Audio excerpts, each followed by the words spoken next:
We will then introduce a six-cylinder engine from the range of petrol engines in the Panamera. This engine will be used in the S models. In terms of basic concept, this engine is largely similar to the eight-cylinder engine.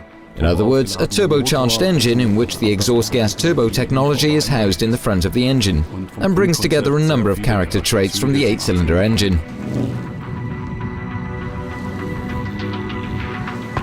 The transmission of the new Panamera is a completely new development. An 8-speed Porsche double-clutch transmission.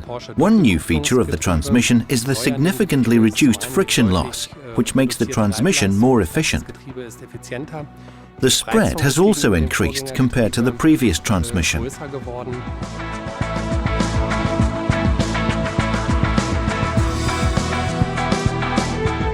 When it comes to the chassis, the developers have truly excelled themselves, delivering an even greater spread between performance and comfort.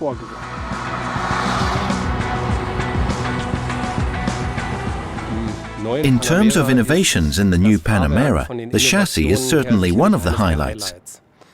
It's a completely new development. New features include the electric steering and three-chamber air suspension, with 70% enlarged air spring volume, which delivers significantly enhanced ride comfort, but with 3 spring settings to allow the high level of performance promised by Porsche.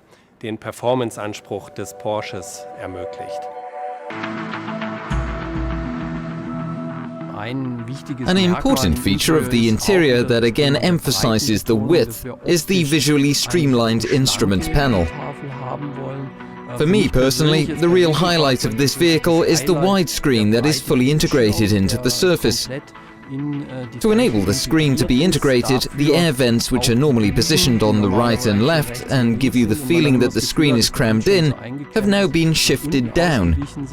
The vents are also closed when not in use, a further technical highlight.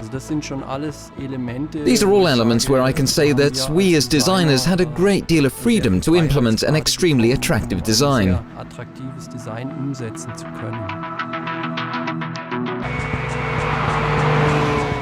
The latest Porsche is always the best.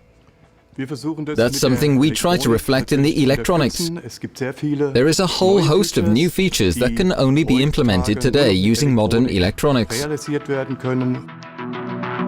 Our remit was to pick up on the proven aspects of the Porsche control concept, including the interior.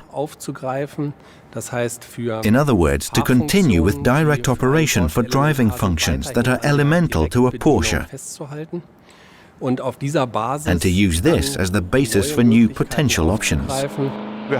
We have further refined our system. You will still find a button here and there, but it is no longer the case that all buttons are found in the center console, although the most important ones are located there. We've removed 40% of the buttons from the center console and transferred these functions to a menu on the large screen above the center console, where these functions can now be accessed. Of course, supplemented with options for controlling the new functions. The instrument cluster features 2 7-inch displays coupled with the traditional mechanical rev speed indicator in the center. The displays are split into topics. On the left-hand side, for example, are the assistance features. On the right-hand side are the features providing information about the car, and in the center, power-related information. This approach ensures there is a clear display and control philosophy, including in the line of sight. And in the center console, I can adjust settings, strictly managed by an HMI concept, with a hierarchy of important functions, optional functions, through to set functions that you only ever need to set once during the journey.